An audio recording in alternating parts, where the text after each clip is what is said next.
2 in the Tuning to the Wisdom Heart series, compiled from Ram Dass's 1993 summer retreats.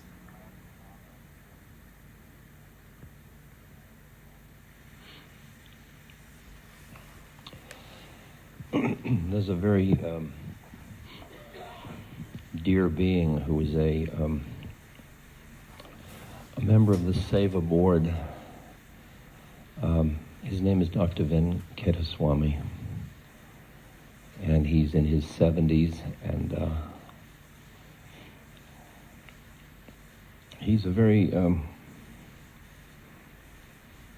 he's had severe arthritis, so his hands are all very crippled and his feet are crippled. And he's an extraordinary man, really, very extraordinary. He's from a small village in India, and he walked 6-8 miles to school every day. Most everybody in the village has about a 4th grade education, and he went all the way through medical school, was a professor of ophthalmology, and he retired, and he decided he should do something for the world. And he got his family to put in, his brothers, he wasn't married, he got his brothers to put in some money. He started a small clinic, a house that was a small eye hospital clinic where he did eye operations.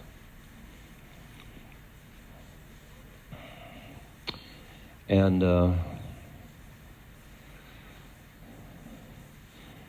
in the last 20 years, that little clinic has grown to the biggest eye hospital in the world.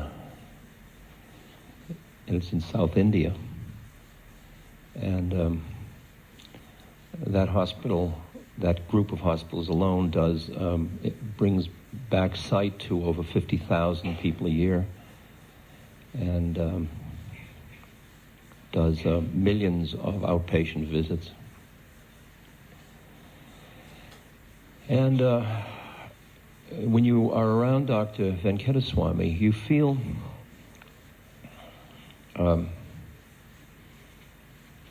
first of all, the hospital is extraordinarily clean, very well run, very respectful of all the people. 70% of the patients are served without charge, and 30% of the patients pay. They all get the same operation, but the patients that pay get fancy quarters and private rooms, and the patients that don't pay are on enlarged rooms where they recuperate on mats. But in other words, the 30% cover the cost of the other 70%. So, and that's an extraordinary percentage in a private hospital. And making it a paying thing. That's one of the really secrets of extraordinary sustainability of that kind of work.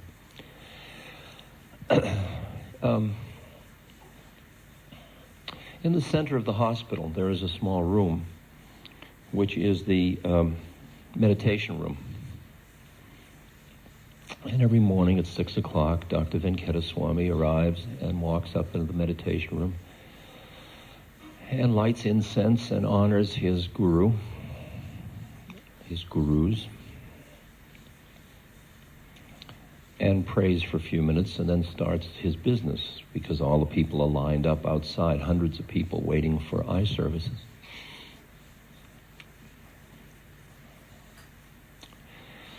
And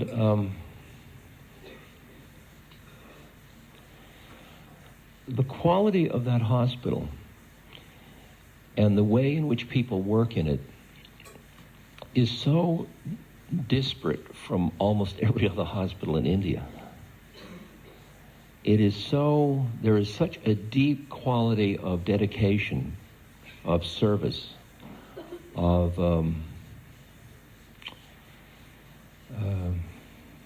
just quiet impeccability. And it's rooted in the nature of the being of Dr. Venkataswamy. People are all terribly underpaid, by the way. And they have a very hard life. His sister, who is the head surgeon, is often operating, I think, from 6 in the morning till 2 in the afternoon, 6 days a week. She's working with 2 operating tables. She's doing a surgery, a cataract surgery, in which she is taking out the lens and implanting a intraocular plastic lens and doing the stitching.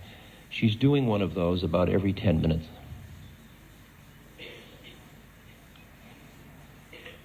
So every 10 minutes, a human being comes in who has lost their job, the support of their family, and perhaps everything because of going blind, and they're on the table, and 10 minutes later, they have the sight back, and they not only have the sight, they have 20/20 vision from that lens.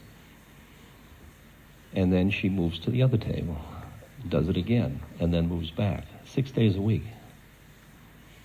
And she's a radiant being. I mean, she's an extraordinarily radiant being. And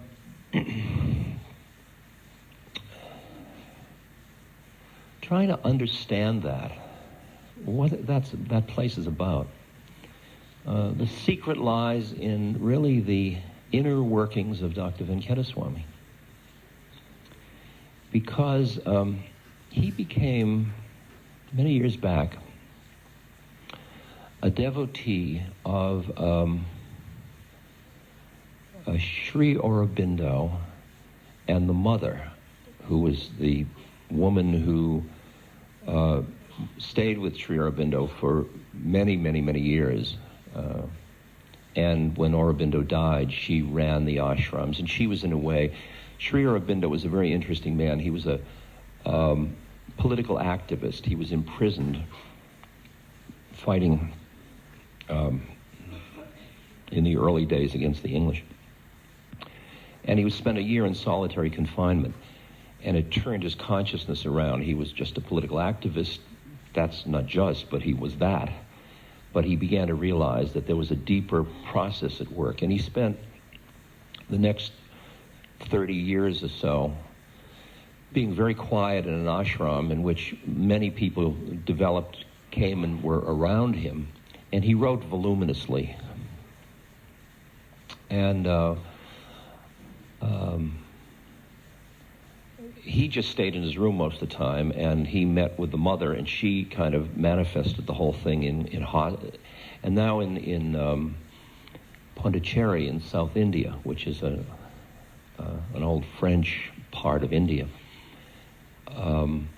They have an ashram that has 2,000 people in it, and it goes on, and they've got hospitals and schools and art galleries and the whole thing. It's an extraordinary place.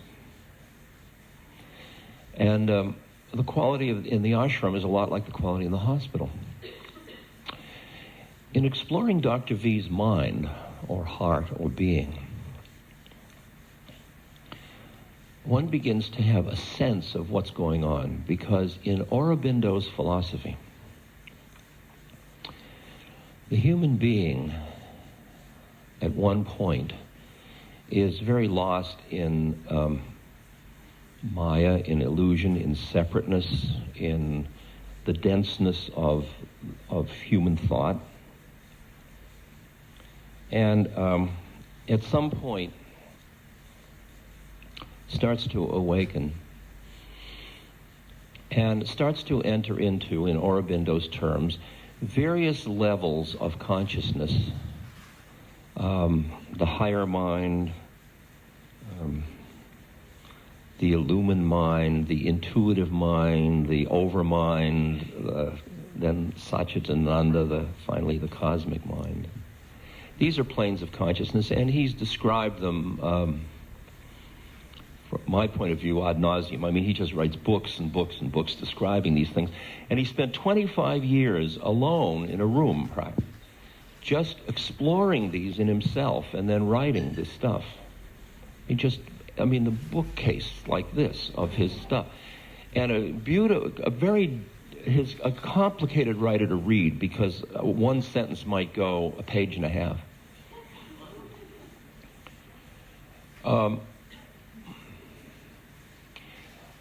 And so the human being keeps moving through these planes of consciousness. And then there is the re-entry that he focuses on a great deal, which is the bringing the Satchitananda, the perfect truth, back into form on earth.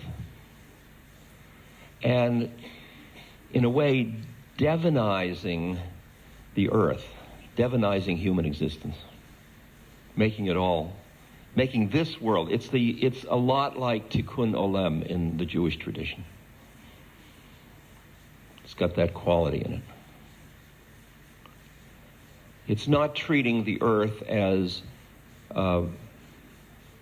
it's still treating it as relative reality, but it's not discarding it. It's seeing the earth as a divine thing to be invested in and worked with. And the way that the human being does that is to, in a way, get out of the way as a separate entity and allow that higher force to come through and invest the work, so that you begin to experience, when you surrender into these higher planes of consciousness, the higher plane of consciousness acting on earth through you. That's the strategy. And so the constant process of a spiritual practice is the one of constantly surrendering into the deeper and deeper higher minds, and then letting the higher minds work through you. So if you look at Dr. V that way, you understand why when he says, this is, what's happening here is nothing personal. It has nothing to do with me. The only way it has to do with him is that he is an instrument through which it's passing. And consider the possibility that indeed there is some kind of deeper or higher power or force acting in the situation that allows this to really create a social structure that is really quite different from the environment around it, and sustain and prosper. And prosper. Well, Dr. V and I have an ongoing dance together now for 15 years. Because Dr. V spends most of his time when he is not administering, and he is now recognized as a leader in the field of eye work in the world, in developmental eye work. He's won the Padma Shri Award in India, which is like the Nobel Prize in India. He's a very famous and eminent man now. And he wants to get rid of world blindness now. I mean, preventable and curable world blindness. He's got South Madurai covered, and now comes the world. And I don't underestimate him with that kind of power. Now the World Bank is putting $250 million into India's blindness issues, and Dr. V is the major consultant. And the Lions International has just given Dr. V $1.25 million to set up an eye institute to train groups in developing countries in Africa and Indonesia and so on. So he's doing it, or it's doing it, depending on how you look at it. Fascinating, absolutely fascinating. So in the dialogue he and I have, he spends a lot of his time reading Sri Aurobindo. Every morning, he reads Sri Aurobindo. So when he's in town, when he's in the United States for, say, a board meeting, he's usually often here for about 2 weeks. Every morning, at about 6 in the morning, he is at my door. And looks slightly, I wouldn't say judgmental, but surprised that I am not already well into my sadhana. And we sit together, and we read, we meditate first, and the minute we start to meditate, he immediately starts to snore, which I am not free to interpret.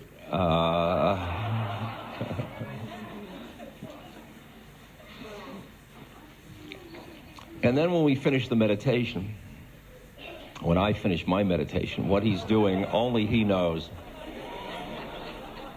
we read Sri Aurobindo together. And he always keeps saying to me, he says, quote, "I don't understand this, but you're helping me understand," see? So I used to believe it, and I'd explain things to him, and then I realized he's been reading it for 20 years, and he's tripping out on, he's taking me through. I'm his student. And it's delicious. I mean, it's wonderful to have a teacher like that. So, but it's hard to read Aurobindo, and without Dr. V around, I notice my Aurobindo reading kind of dissolves into the distance. So,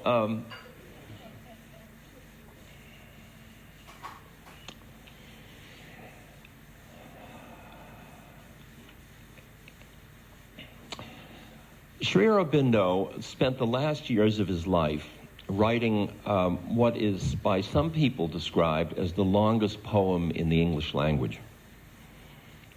And it is long. This version is 725 pages of very thinly spaced, thick reading. And it's incredible poetry. I mean, it's thick and breathtaking, but really you got to go slow. It's like having baklava, or something that's really rich, that gets in your mouth and makes you go like that, and you can't stop eating it, but you can only have a little at a time, and you keep working with it. It's that kind of book.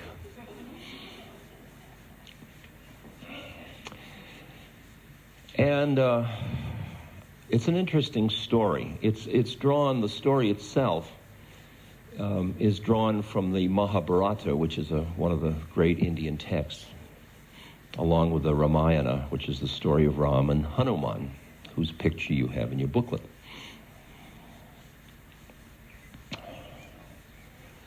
And Dr. V has got me reading Savitri now. He and I spent some time in Pondicherry last year in India at the ashram, and every morning we would go, and this very old man who was basically an Englishman who'd spent 35, 40 years there, he was 87 or something, and he would stagger to his desk and sit down and open this huge book, and then he would read in this incredibly melodramatic way about a page and a half. And we would all sit there, and then the book would close, and we'd all get up and leave. And we did this for about 5 days, and then we got back to the hospital where I was doing some research with Dr. V, and every morning he said, "You'll be at my office at 6." And I said, "Oh, yes, Dr. V." And come in, and he said, "We'll read Savitri." Okay. So we opened it, I waited, and he says, "You read." So now suddenly I was reading Savitri, and at first I started to read it like a Westerner would read it, and then I started to get sucked into the way this guy was reading it until I was reading it like a Shakespearean play. And I did it for about 5 days, and I got hooked on it. And so slowly I'm reading it into a tape recorder each morning. It's going to be about 80 tapes. It's not the expurgated edition. But the story is interesting because it's a parallel story to the Ramayana, but of a different type. And it's very culturally appropriate these days. There is a king, Aswapati, who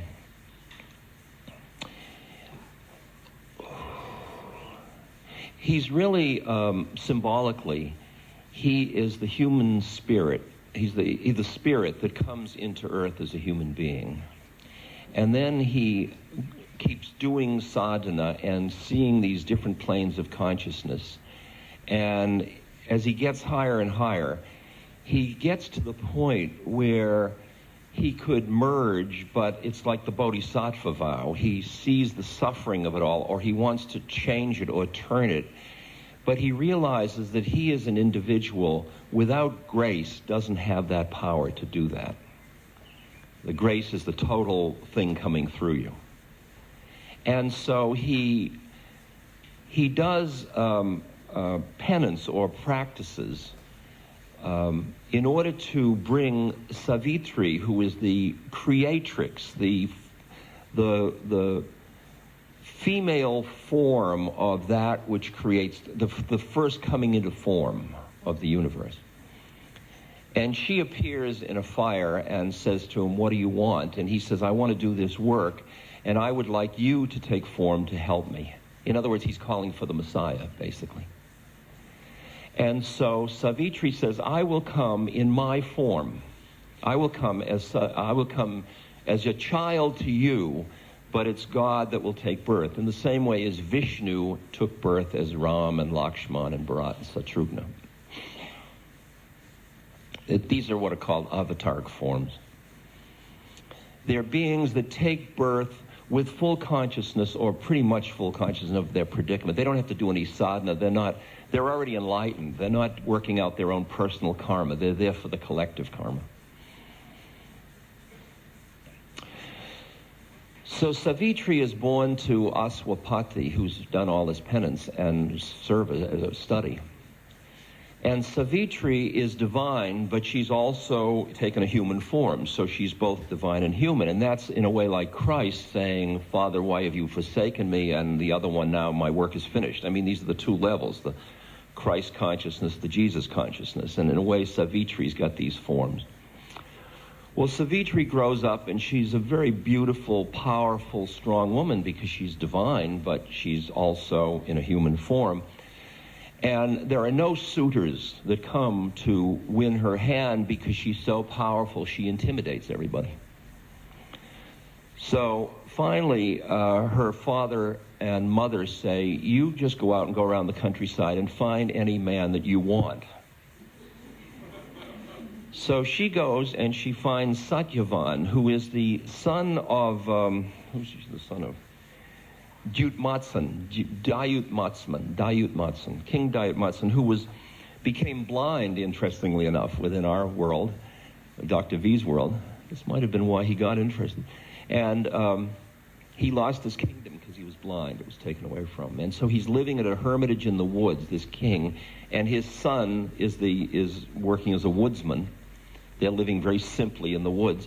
And Savitri, in looking for a pure person, finds Satyavan, who is a pure young man. And she comes back to her mother and father and she says, "This is the one I've chosen to marry."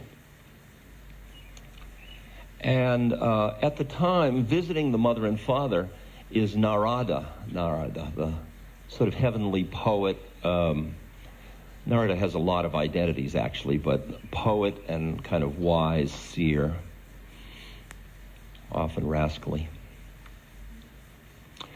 And Narada looks in the future and he sees that Satyavan is to die within a year. He sees the way the law of karma is working. Are you here with me? Can you hear it also?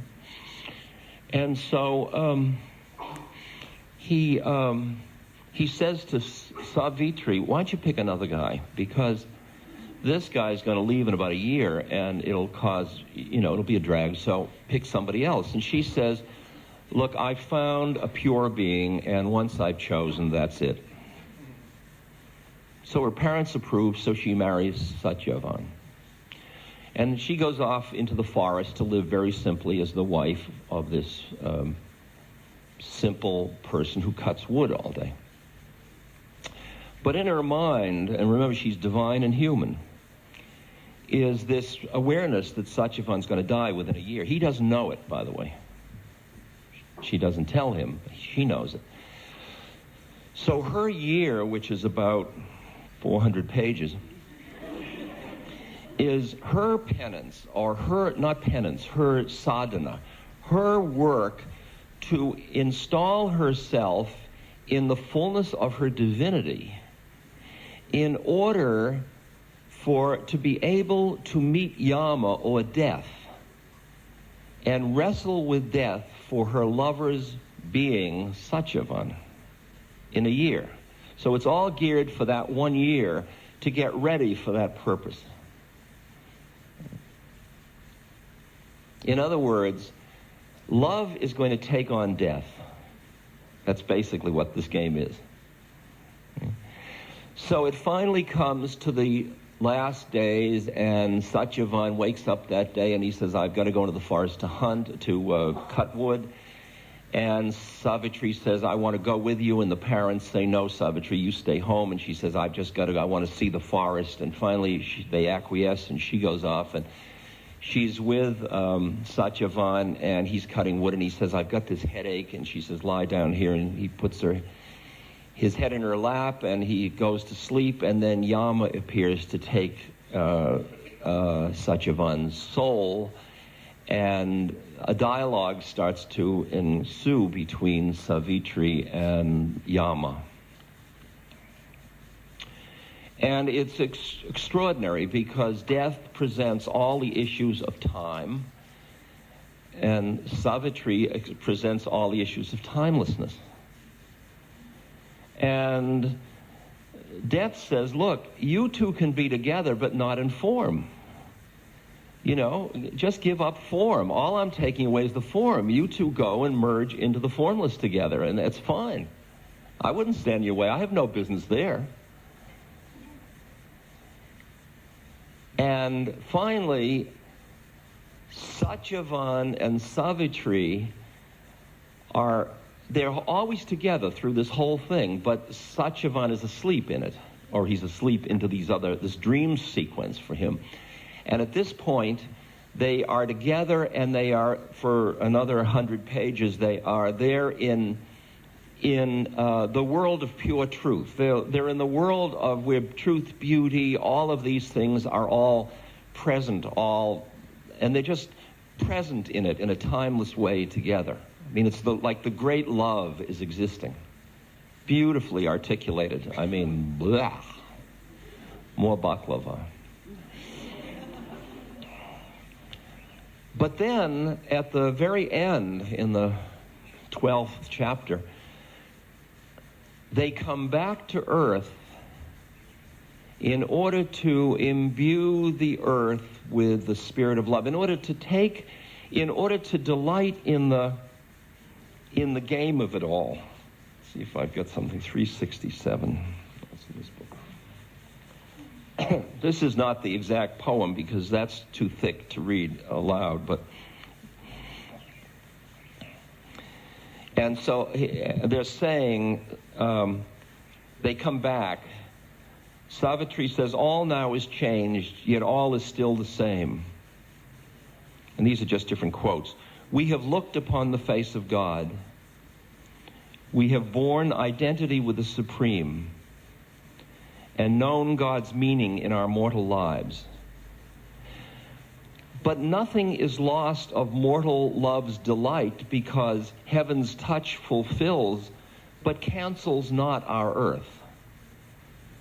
That's samsara and nirvana are one. In other words, the formless doesn't negate the form. They're not in a polarized relationship. I am the same Savitri. Now the world is given back to us, and it is now known, a playing ground and dwelling house of God, God hides God's self in bird and beast and man, sweetly to find itself again by love. Let us give joy to all, for joy is ours. So at this point, this huge poem ends with Satyavan and Savitri on earth as the delight and the game and the play of God, dealing with the pain and the suffering which in the earlier book was catching them and they were struggling to extricate themselves from. Now that whole story is in a way an evolutionary tract describing the sequence that Dr. V is manifesting in that hospital. I'm just trying to show you about social application and inner work and that relationship, because it's extraordinarily profound in a person like Dr. V. Now,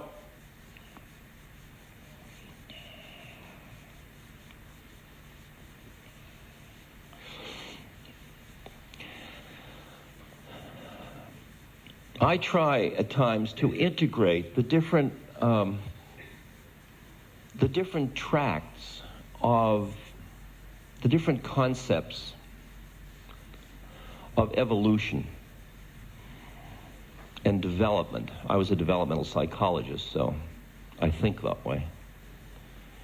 And about birth, infancy, childhood, pre-adolescence, adolescence, young adulthood, mature adulthood, old age, death. And in our culture, we have an amazing absence of rituals of transformation to shift from one role to another. We kind of just float into the biggest rituals we have are, say, retirement, which is really basically an economic issue.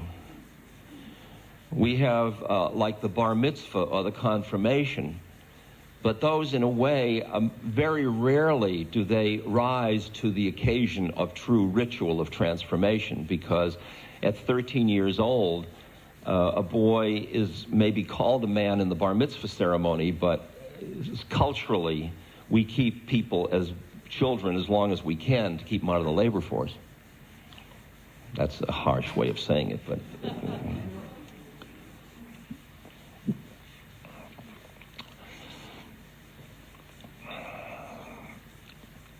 And for many of us who are aging,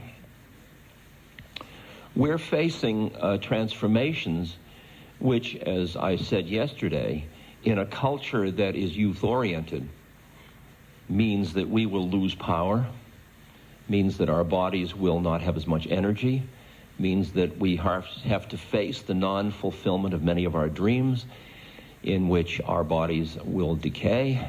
I mean, I have a great scenario, in which case you will be, at some point, probably racked by illness, and then you will die. Now, you can say, well, isn't that a pretty picture? Depends on where you're looking from. Depends on which plane of development you're looking at it from. Because there is the anatomical, physiological, biological, developmental sequence.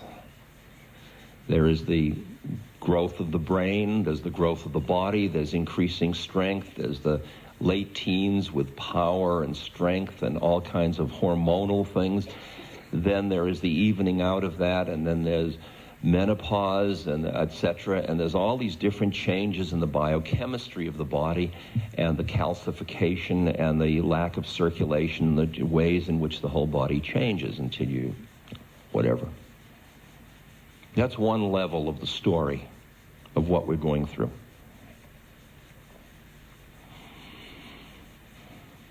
Then there's the psychological one. And the psychological one is that you are born in a way with an undifferentiated field, and then slowly you develop concepts of self and other, very crude, very emotionally laden at first, prior to 6 months. And so you're pinching the bedpost and pinching your toe, and one hurts and one doesn't, and you slowly build some kind of a conceptual model, which we called an ego structure, with all of its amygdala trauma, etc., all of that stuff in there. And you build a computer program that allows you to function efficiently in the game of life. And when you don't function efficiently, you go into a body repair shop that helps you function efficiently, which is therapy or something like that. And the role of education is to fill this being with a set of sophisticated enough concepts to make the right discriminations, to make better and better choices, and to have more and more skills to play with the external world and so on. And it has to do with the power of the cortex and so on.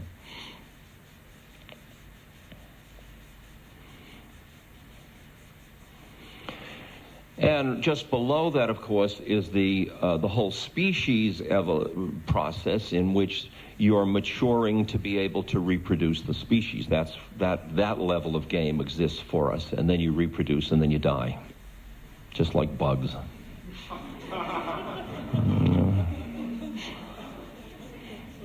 It's important we see ourselves in all these levels, because this is the truth of all the levels of our being.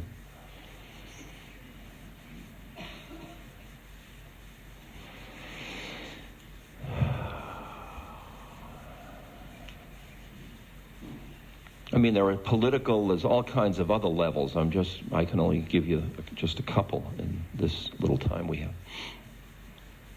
But let's look at the one around consciousness.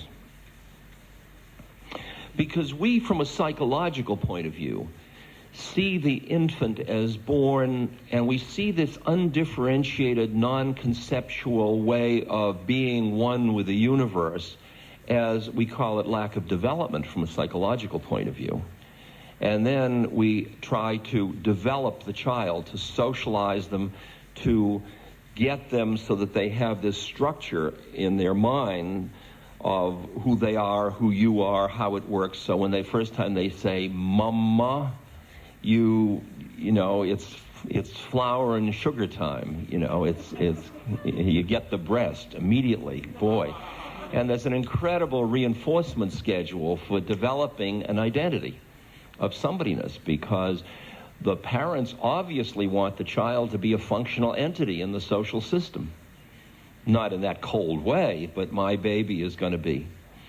So I would say, the way I facetiously say it usually, is that when you are born, you go into somebody training. You are being trained to be somebody. And you are being trained by people who think they are somebody. So people who think they are somebody train you to be somebody. It seems perfectly reasonable to me, because that's the way they have their power. But if you look at it now from one point of view, as they become somebody, they're becoming more powerful in the world and more effective.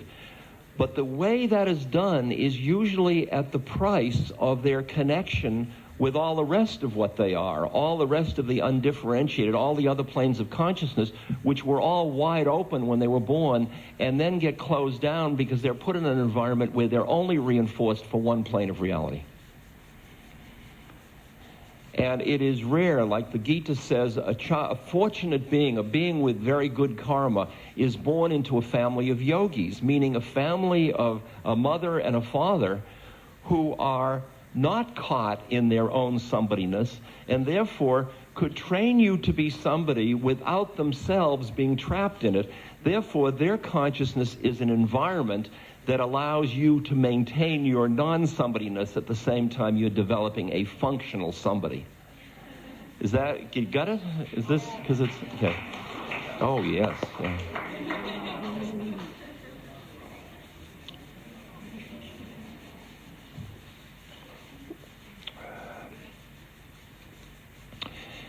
You could, in the baby, in the real infancy, you could say that the awareness is sort of just awe, and then these images are arising all the time, just like we are doing in our deepest meditative practices.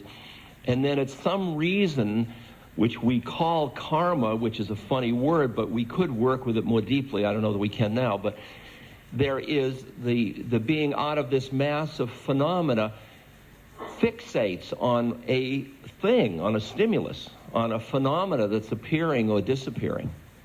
And that fixation, it's like the beginning of, it's like a crystal forming around a fixation. And the fixation is reinforced by the society. And so, and as you fixate, it's like you are furnishing your prison cell, climbing in and closing the door. That's basically what's one metaphor you could use. It's the one Gurdjieff used. And he said, Gurdjieff said, you don't understand your predicament. You're in prison, in a prison cell. And if you were to escape, the first thing you must realize is you're in prison. If you think you're free, you can't escape. Isn't that bizarre? See, the predicament of entering into the prison cell is, for you, that becomes reality. It's the same as Plato's cave. All the beings that are chained inside the cave, looking at the shadows on the wall, and for them, that's reality. And then somebody escapes out into the sun and comes back and says, hey, everybody, you're just looking at shadows on the wall. And they kill him. Stone him to death.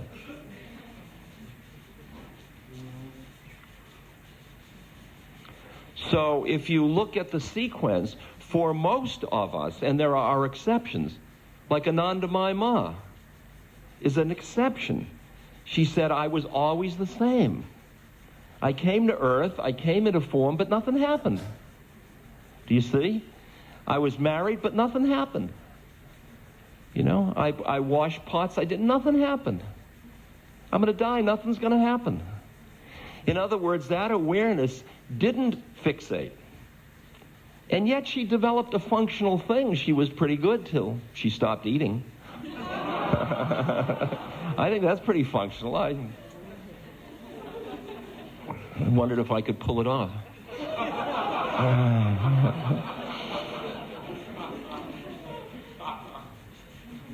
And in India, they describe the stages of life. They try to integrate the social and spiritual stages of life together in a way to allow for the ritual of transformation. And they have what are called the ashramas, or stages of life. So from 0 to 20, you're a child getting educated, developing, doing all the early work of studentness, and you are brahmachari or celibate, as Anandamayi Ma suggested, which doesn't go over big in this society, but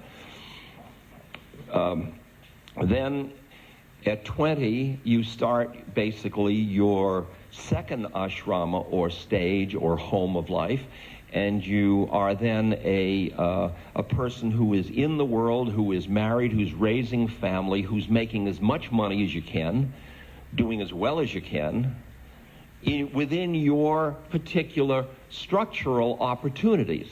In other words, you are doing your dharma, and we'll talk more about that.